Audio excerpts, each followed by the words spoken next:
C'est le Star Wars le plus chiant que j'ai vu de ma vie. Bonjour tout le monde, nous allons parler de Star Wars 8, The Last Jedi, réalisé par Rian Johnson, qui est une suite correcte à l'épisode 7, mais l'épisode 7 étant le pire Star Wars jamais réalisé, ce film souffre de tout ce dont il était évident qu'il allait souffrir après un démarrage aussi raté que le réveil de la Force, qui a fait genre qu'il nous disait rien, mais qui en même temps ne laissait quasi aucun choix par rapport aux solutions proposées à ce sur quoi il disait rien. Laissant tout à gérer pour les épisodes suivants, c'était à l'épisode 8 d'apporter toutes les réponses à toutes les questions qu'on se posait, les origines de Snoke, qu'est-ce qui s'était passé avec Kylo, qu'est-ce qui allait se passer avec Skywalker, d'où vient Rey, etc., etc. Et les réponses qui sont apportées sont pour la plupart déjà vues ou décevantes. Enfin, on savait que ça allait venir, pas déjà vu, mais on savait que ça allait venir ou décevant. Et il y en a plein auxquels il répond pas du tout. Il peut y avoir une réponse fausse d'ailleurs, par rapport à un des éléments que je viens d'évoquer. Il y en a un qui pourrait être une manipulation, genre côté obscur, mais sinon, non, il manque toujours énormément de choses. Le plus surprenant étant que, avec tout ce qu'il n'y a pas, il rajoute quand même des trucs en plus, mais qui servent à rien. Il y a un nouveau personnage qui s'appelle Rose. Alors déjà, les nouveaux noms de personnages de Star Wars, c'est quand même devenu d'un classicisme absolument absolument chiant, quoi. Avant, c'était que des trucs spéciaux, très très particuliers, des Skywalker, des Han Solo, des Chewbacca, Rose, et Rey, et Finn, et Poe. Franchement. Donc, cette Rose ne sert à rien. Elle est censée servir à quelque chose, on la trimballe pendant tout le film parce qu'elle est censée servir à quelque chose à un moment, et elle va avoir une utilité à un moment, mais très très restreinte, quoi. Enfin, pas grand chose. Et t'aurais complètement envie de passer de ce personnage-là pour faire ce truc-là. Donc, ouais, des trucs rajoutés mais qui servent à rien. Il y a, comment s'appelle la générale? Holdo. Quel gâchis de Laura Dern. Mon Dieu. Vous avez une actrice aussi douée que Laura Dern et vous lui faites jouer un personnage comme ça. C'est un personnage qui est là pour prendre une décision, qui va mettre des bâtons dans les roues d'un certain personnage, uniquement parce qu'elle veut pas leur expliquer cette décision. C'est un personnage qui est là pour faire quelque chose, et elle veut pas dire ce qu'elle fait. Tu sais pas pourquoi. Avant la fin du film. Et tu dis putain, vous l'auriez dit dès le début quand même, ça aurait été plus pratique. Il y a certains personnages qui vont faire une mission de leur propre côté qui ne sert à rien, mais à rien dans le scénario. Et enfin, c'est extraordinaire. Au début de ce film, je vais pas vous spoiler, hein, ça c'est la version non spoiler, il y aura une version spoiler plus tard. À la fin du premier ordre, enfin du réveil de la Force, le premier ordre avait découvert où était la base rebelle, puisqu'il est en train de la viser avec Starkiller, donc ils savent où c'est. Et le Rey était parti pour récupérer Luke dans l'espoir qu'il revienne. Quand on démarre ce film, le premier ordre est à la poursuite de l'Alliance rebelle, et on attend que Luke revienne. Et vous me croyez ou pas, en 2h30 de film, l'enjeu ne change jamais. Et c'est vraiment... Cet épisode est littéralement un épisode. Enfin, ça y est, Star Wars est devenu une série télé.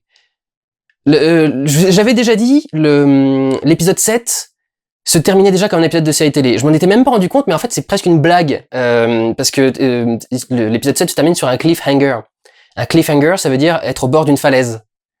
Vous voyez l'image de fin de Star Wars 7. Donc c'est un cliffhanger, c'est une fin où tu sais qu'il va se passer quelque chose, mais tu sais pas quoi, mais tu sais que ça va être énorme, et c'est la fin d'un épisode de série télé parce que c'est comme ça que tu fais en sorte que le spectateur revienne la semaine d'après pour voir le nouvel épisode de la série télé. À l'époque où on attendait une semaine pour avoir un nouvel épisode et où on n'avait pas Netflix pour nous enchaîner les trucs directs. Ça a beaucoup changé la méthode de narration des séries justement. Mais là, littéralement, on est dans un épisode de série télé. Et le premier film, du coup, renforce encore plus ce sentiment-là. Ça devrait pas être ces éléments-là qui sont utilisés dans les films. On fait des films sur ce qui devrait pas du tout intéresser un scénario comme ça, quoi. Ou alors, on peut plus faire un bon film avec cette histoire-là, parce que Star Wars 7 a trop gâché les choses. On va avoir dans Star Wars 8 ce qu'aurait dû être la fin de Star Wars 7. En fait, Star Wars 7 aurait dû être l'acte 1 de ce film. Enfin, Star Wars 7 aurait dû être l'acte 1 de celui-ci si Star Wars 7 s'était passé au moment où le Nouvel Ordre est arrivé, au moment où Ben Solo est passé du côté obscur, au moment où le Nouvel Ordre a commencé à prendre le pouvoir. Ça aurait dû être ça l'épisode 7. Et ça ne l'est pas. Donc du coup, ils sont obligés de le faire à l'épisode 8, sauf qu'à l'épisode 8, c'est déjà chiant. On savait qu'on allait avoir tout ce qui est là-dedans presque. Et j'avais essayé d'imaginer comment est-ce qu'on pourrait avoir quelque chose d'intéressant avec ce scénario-là, et j'avais dit c'est pas possible, on pourra pas... c'est ce qui pourrait rendre le truc intéressant pourra pas être fait dès l'épisode 8. Et en fait, si ils le font, mais du coup, ça devient presque trop tôt sur des trucs auxquels on n'est pas du tout attaché et sur lesquels on n'a pas du tout développé d'enjeu. Donc,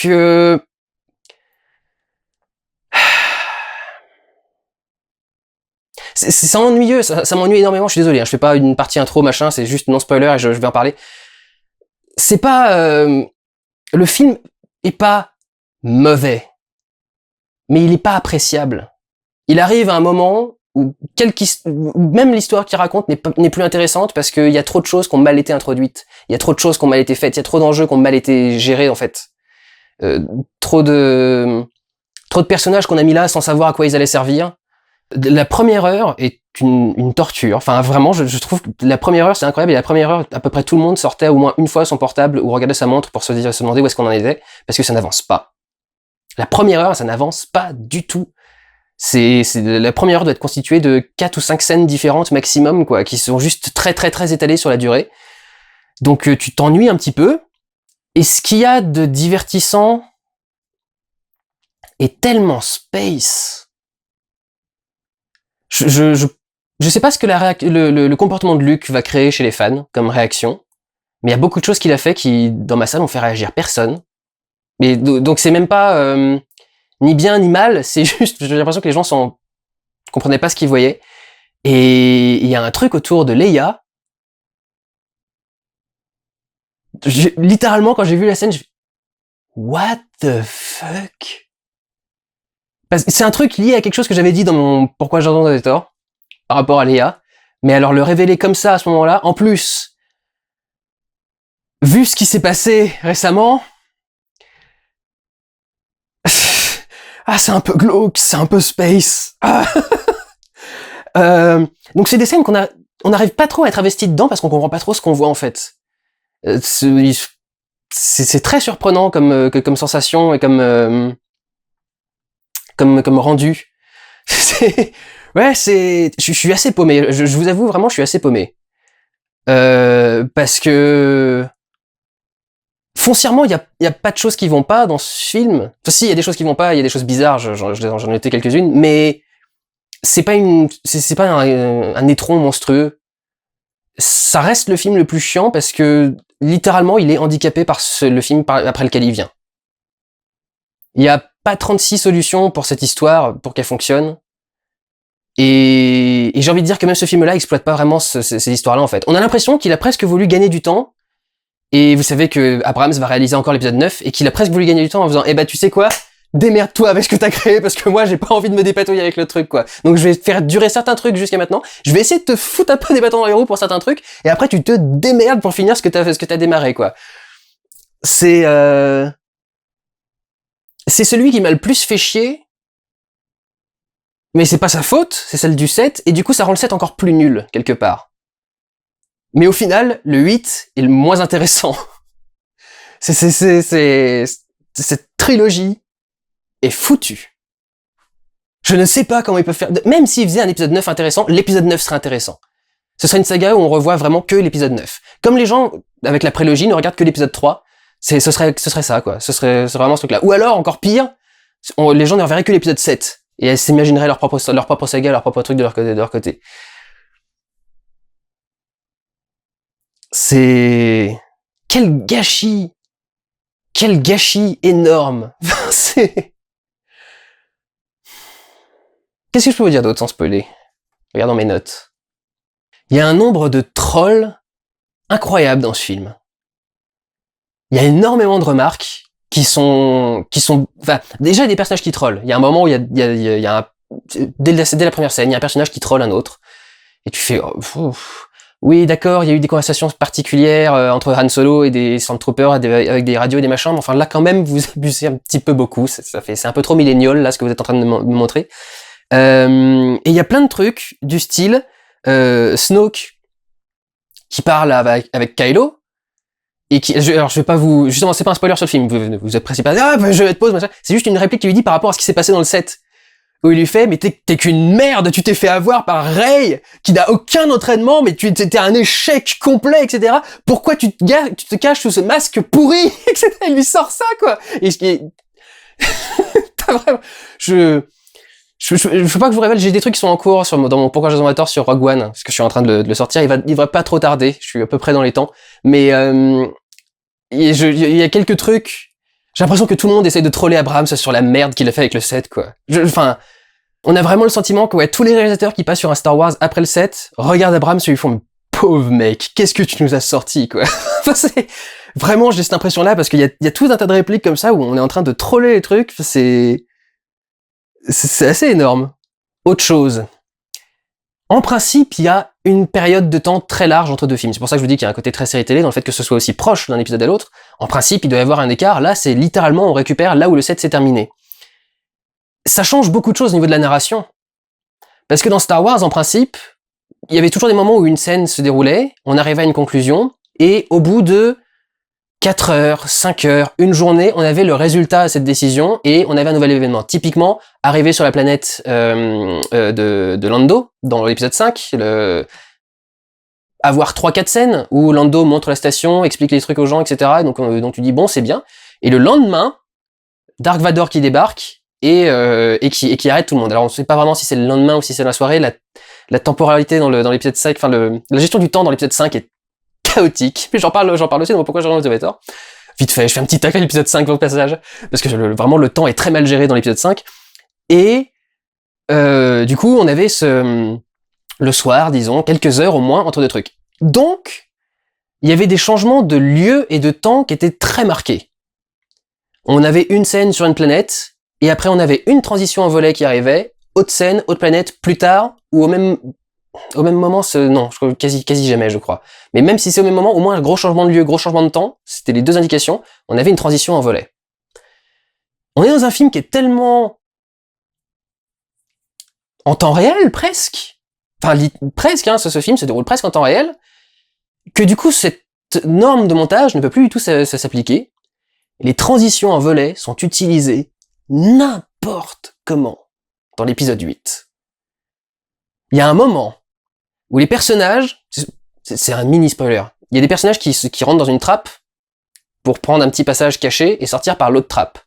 Je vous jure qu'il y a un volet d'une trappe à l'autre. Littéralement, il y a un volet, une transition en volet d'une trappe à l'autre. C'est-à-dire que on coupe d'une scène à une scène qui se déroule 10 minutes après, et pour une scène qui se déroule 10 minutes après, on met un volet. Ça n'a aucun sens.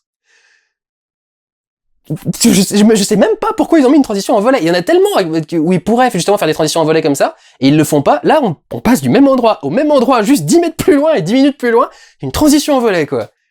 Absurde! Ça n'a aucun sens! Parlons de réalisation, d'ailleurs. C'est le film Star Wars le plus désagréable à regarder que j'ai vu de ma vie. Il y a déjà un problème au niveau du montage, en particulier au début. C'est qu'il y a toute une guerre spatiale, en fait, toute une bataille qui est en train de se dérouler, et en fait, on est complètement paumé, parce qu'on n'a pas le temps de voir quelles sont les choses en jeu avant que l'action s'y déroule.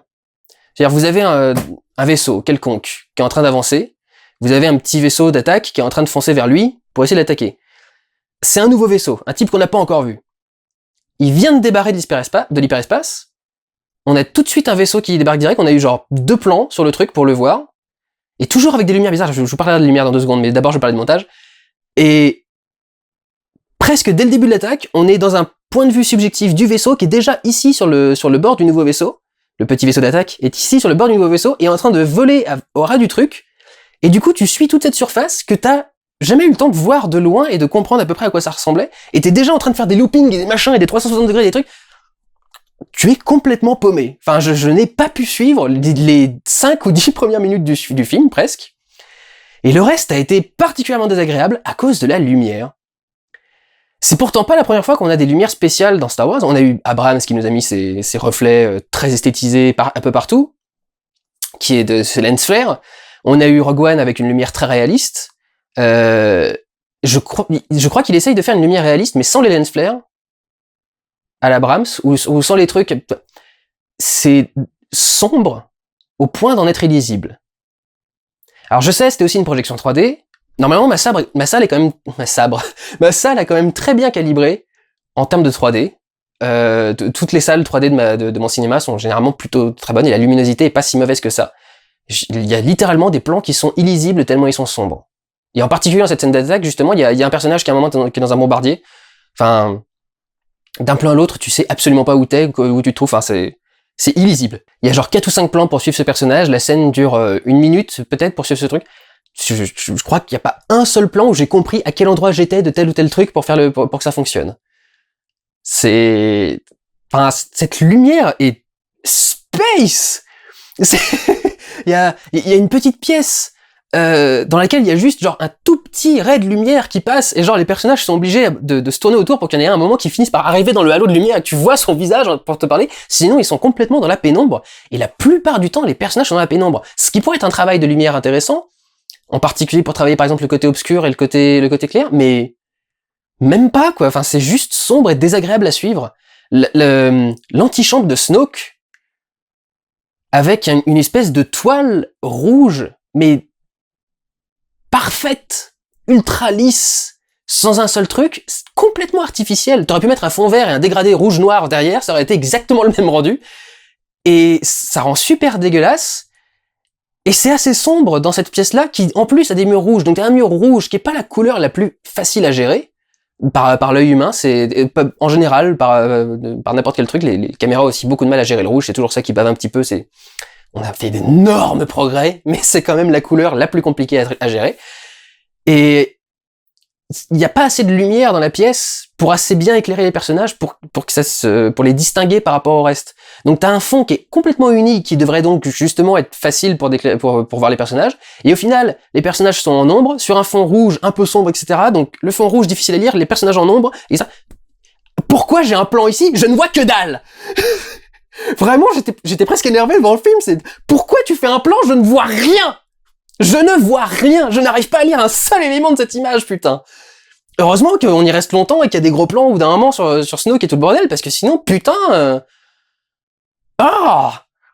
Et sur l'île de Luke en particulier, enfin les 3/4 des plans sont illisibles, c'est beaucoup de contre-jour, évidemment un truc c'est normal de travailler ce genre de choses quand on travaille ce genre de lumière, mais là enfin c'est mal travaillé ou alors mal étalonné ou il y a un truc où ma salle était super mal réglée, mais vraiment ce serait la première fois que ma salle est si mal réglée que ça pour de la 3D quoi. Je n'ai jamais eu de problème pour lire une image en 3D. Là vraiment il y a un problème de lumière. Profond, très profond. Je crois qu'il y a un truc qui est travaillé dans le film à ce niveau-là, parce que ça devient de plus en plus lumineux au fur et à mesure. Et à la fin, on a un décor extrêmement clair. Pour rester dans le vague. Vous connaissez ce décor, vous l'avez vu. Pas dans un autre Star Wars, vous l'avez vu. Et je pense que du coup c'est travaillé, c'est le côté, en fait c'est sombre, c'est la merde et on va aller vers la lumière. Ce qui, quelque part, est encore une fois une construction par rapport à l'épisode 7, quoi. On va se débarrasser de la merde sombre de l'épisode 7 et ensuite on va arriver à quelque chose d'un peu plus intéressant. On a l'impression que c'est ça en plus, parce qu'il y a un gros thème dans ce Star Wars des derniers Jedi, du se débarrasser du passé, quoi, faire table rase du passé, etc. Pour un film dont l'épisode d'avant était entièrement basé, une saga dont l'épisode d'avant était entièrement basé sur la nostalgie, le film d'après est entièrement basé sur jeter tout, jeter le passé, ça ne sert à rien, dégage. Donc je crois qu'il y a un peu de ça quand même. Je crois qu'il y a un peu de travail là-dedans de cette mise en scène de la lumière, mais c'est très désagréable à regarder. Et comme le film est déjà pas très rapide, et que les événements sont pas très intéressants, comment je peux parler de ça sans spoiler? 2 personnages partent en chercher un qui pourrait les aider à faire quelque chose. Ils reviennent sans cette personne qu'ils étaient partis chercher, et quand ils reviennent, ils font pas le quelque chose. Et là où ils sont allés, ça n'a servi à rien non plus. Comme dans l'épisode 7, c'était une diversion. On vous a fait partir des personnages dans un coin pour vous divertir pendant que le film avance. On a un deuxième scénario par rapport aux rebelles qui traînent, qu'on fait traîner le plus possible. Enfin, vous verrez le film. C'est le principe, faire traîner le truc des rebelles. Et le truc sur Luke, qui est encore une fois marqué dans le texte d'intro et qui a pas de payoff avant la fin du film. Luke ne prendra toujours pas de décision avant la fin du film. Je vous dis juste ça. Vous allez le voir régulièrement, je vous dis pas ce qui va se passer, mais il ne prendra pas de décision, quelle que soit la décision qu'il prenne, avant la fin du film.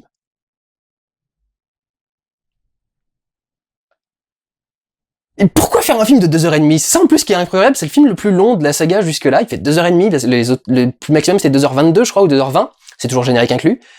Pourquoi faire un truc le plus long du monde, alors que c'est le truc d'intéressant du monde, quoi? Putain, il y avait pas autre chose à raconter? Il y avait pas un autre truc à faire? Je pose la question, mais non. Enfin, vraiment, honnêtement, l'épisode 7 était un cul-de-sac.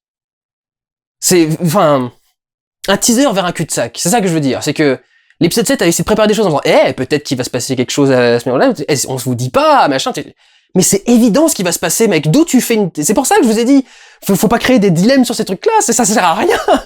Donc, c'est même marqué dans la bande-annonce, il dit, je veux qu'on me dise quelle est ma place dans tout ça. Et, littéralement, les personnages sont en train désespérément d'appeler l'auteur à leur donner un sens.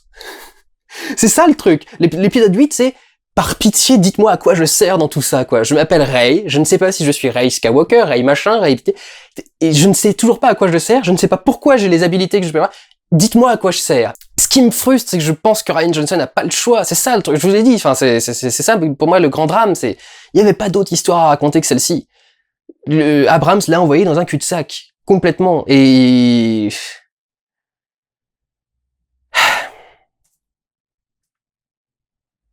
La musique est pas très intéressante non plus. Excusez-moi, j'ai une petite pause, mais la musique est pas très intéressante. Le plus intéressant, c'est le retour des thèmes qui ont été faits dans le set. Donc il y a le thème de Rey qui revient vite fait. Et le thème, j'oublie toujours celui-ci en fait. J'oublie toujours comment il est. Mais le thème de la rébellion. Cette musique-là, elle est vraiment cool. Et quand elle revient, pour le coup, elle est assez intéressante. Elle revient d'ailleurs à la scène de fin, au climax. Je dis ça parce que le climax démarre, je vois le truc, et d'un seul coup, j'ai chair de poule qui monte, etc., avec la musique de la rébellion. Je fais, oh putain, ça y est, genre, enfin, les enjeux sont enfin en train de marcher, on est enfin en train d'arriver à une résolution quelconque. Putain, ça y est, quoi. La scène est chiante! La scène dure trop longtemps, il y a trop de trucs qui s'arrêtent et qui redémarrent et qui machin, enfin, on dirait une vieille Renault qui cale dans une montée, quoi. Putain! J'étais en train de me rentrer dans le truc, et je me disais, putain, ça y est, les enjeux sont en train d'arriver, machin, oui, bravo, c'est un visuel intéressant en plus. Et non, tu t'emmerdes! Tu suis des personnages dont les actions n'ont aucun impact, et...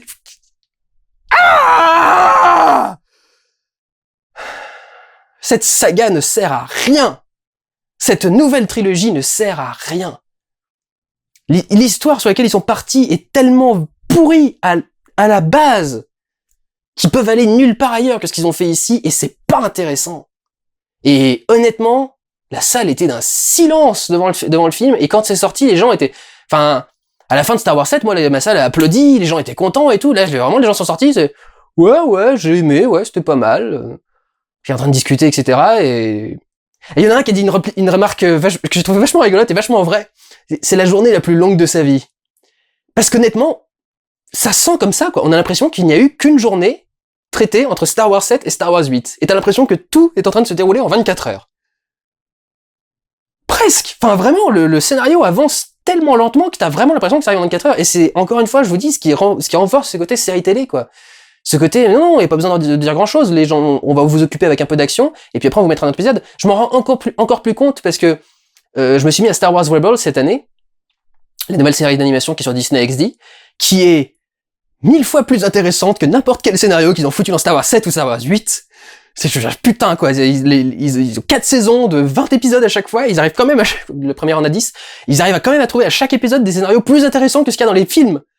Et, typiquement, ces épisodes de série télé sont comme ça, quoi. C'est-à-dire que on va avoir une mission à réaliser qui est pas la plus complexe du monde, qui est pas la plus machin. On va avoir quelques petits soucis dans la progression pour arriver à notre résolution. Et on va vous mettre pas mal de scènes d'action et pas mal de scènes de divertissantes avec pas mal de combats spatiaux et de machin genre là. Parce que c'est aussi ça Star Wars, quoi. C'est vraiment, c'est du divertissement, c'est une saga de divertissement. Mais du divertissement bien créé avec des bons enjeux, avec des personnages que t'as envie de revoir, avec des trucs dans ce genre là. cette nouvelle saga est vide, sans âme. Et alors, il y a un truc qui est flippant, c'est qu'ils ont confié une nouvelle trilogie à Rian Johnson, mais je crois que je sais pourquoi. C'est parce que ils sont toujours en train de... Enfin, Lucasfilm, Kathleen Kennedy, Disney, ils sont toujours en train de serrer le cul, mais comme ça par rapport à cette nouvelle saga, quoi. Ils sont mais complètement constipés sur cette nouvelle trilogie, ils osent pas faire un truc un peu neuf.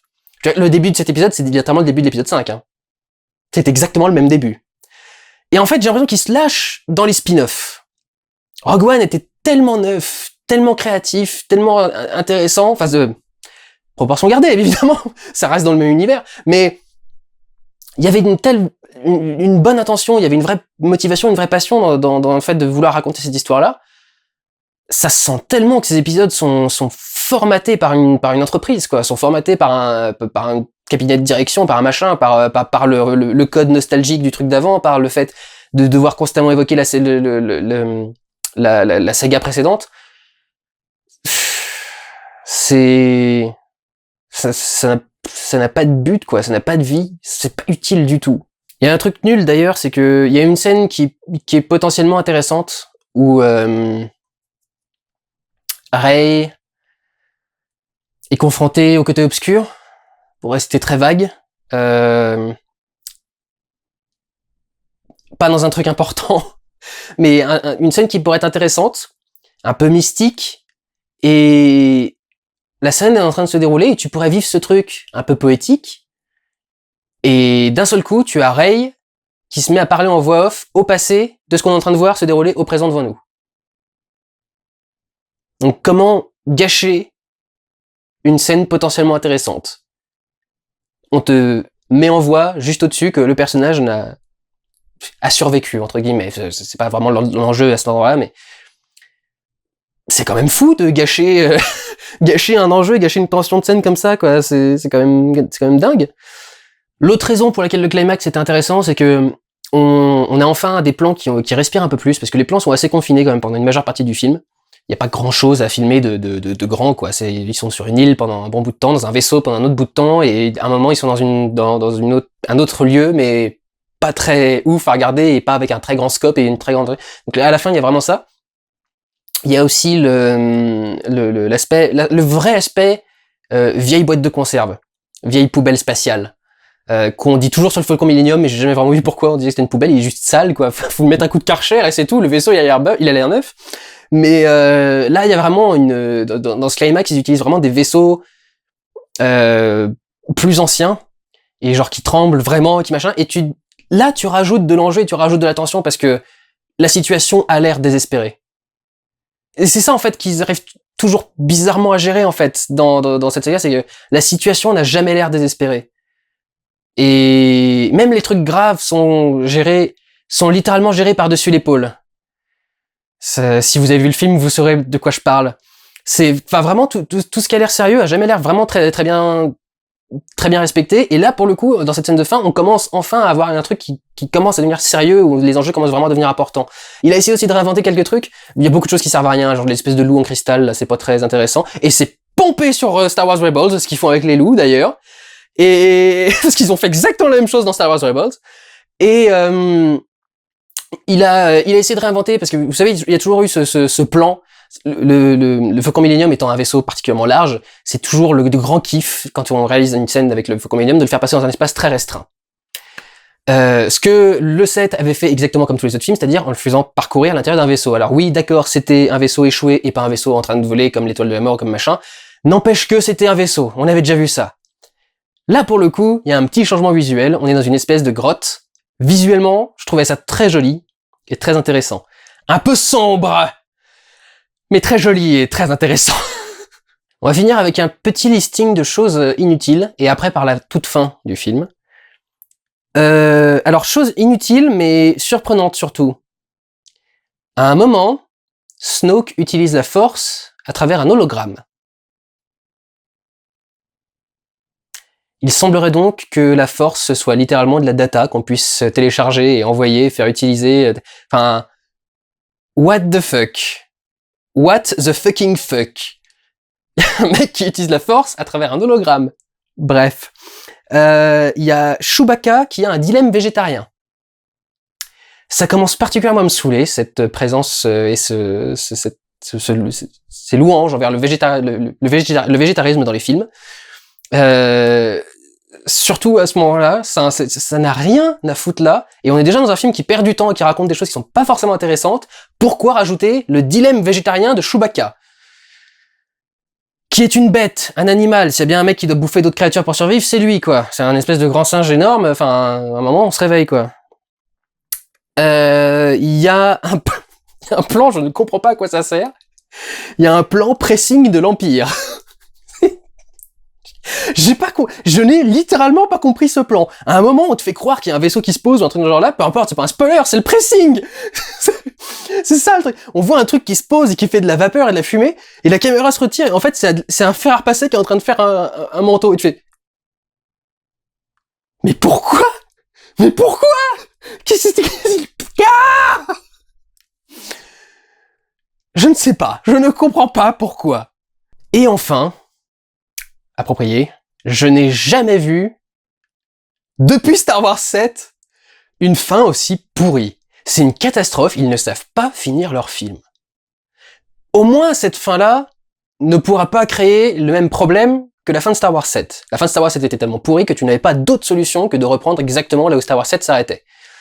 Et je réitère, exactement là où il s'arrêtait. Je vais vous spoiler un truc. Vous allez récupérer Rey et Luke exactement dans la même position qu'à la fin de Star Wars 7.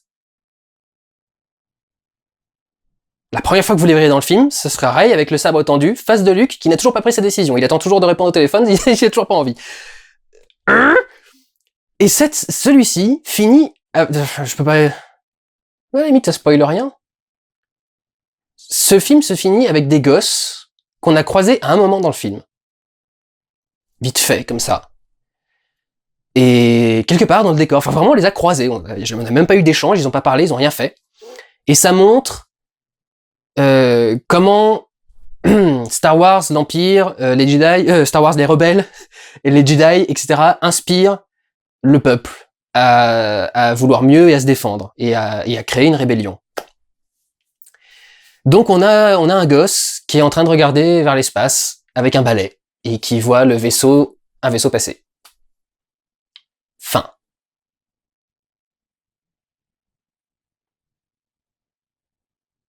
C'est-à-dire que c'est la première fois qu'un film Star Wars se termine sans aucun des personnages centraux à l'écran. What the fucking fuck? J'ai un doute, je crois, c'est très léger, je crois que c'est voulu comme ça, j'ai comme l'impression que quand le gamin est sorti, le balai est venu à lui, et non pas lui qui est allé chercher le balai. Peut-être que cet enfant sera un enfant avec la force, peut-être que ce sera un nouveau personnage pour un autre film. Vous voudriez pas dire quelque chose sur les personnages que vous avez déjà créés, au lieu d'en rajouter encore des nouveaux, putain de merde?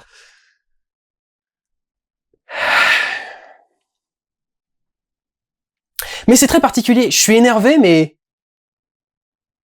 c'est pas une grosse merde. C'est oubliable. Mais c'était ce qu'ils pouvaient faire de mieux. À part certains trucs, le fait que le second scénario sert absolument à rien et que tout soit fait pour juste ralentir et faire durer le temps, en même temps, je crois que c'est effectivement la seule solution qu'ils pouvaient avoir. On ne peut pas démarrer un Star Wars, finir une scène et ensuite sauter 10 ans après. Parce qu'on a le texte d'introduction au tout début, qui fait que ce que tu vas voir dans le film doit répondre à ce texte. Et comme le texte doit gérer...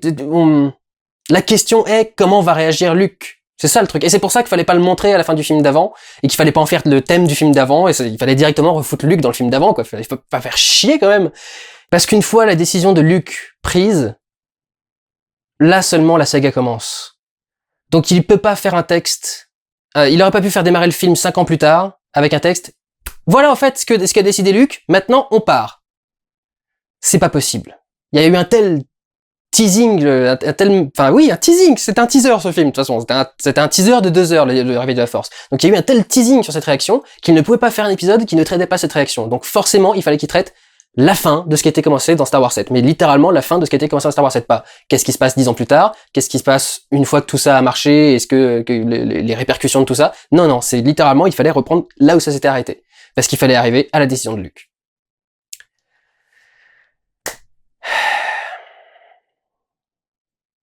Peut-être avant de vous quitter, beaucoup de morts dans ce film, et beaucoup sur des personnages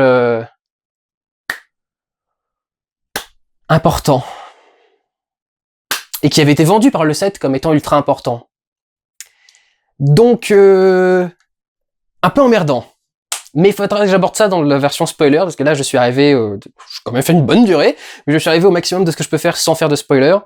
Donc voilà, il y aura une deuxième vidéo avec spoiler évidemment pour parler clairement de tout ça. Ça c'est pour ceux qui veulent aller voir le film, qui veulent aller voir 45 minutes de critique avant d'aller voir le film. Et donc voilà, en ce qui me concerne, Star Wars 8, lapsus révélateur. Mais même avec ce lapsus, Star Wars 8, non. Aucune chance. Star Wars 8 n'avait aucune chance. À mon sens, hein, et je vous l'avais dit depuis le début, presque. Enfin, le tout premier vlog, j'essayais de rester un peu cool, quoi, posé. Enfin, dès que j'ai fait le deuxième vlog avec Monsieur 3D, j'avais une liste comme ça de trucs, mais ça se ressemble, et ça c'est machin, et puis ça va nulle part, et puis ça c'est machin, et puis ça c'est pas con. Voilà. Et dans mon Pourquoi j'en ai tort, je vous l'avais dit, cette trilogie était mal barrée, et ça se confirme. Ça se confirme. Ce qui veut dire que j'avais raison et que vous aviez tort. Voilà. Bon, à bientôt pour la version spoiler, pour ceux qui vont la regarder. Et je vous sors le Pourquoi j'en ai tort sur Rogue One le plus rapidement possible. Normalement, ça devrait pas trop traîner. Prenez soin de vous, allez voir des films. Ciao.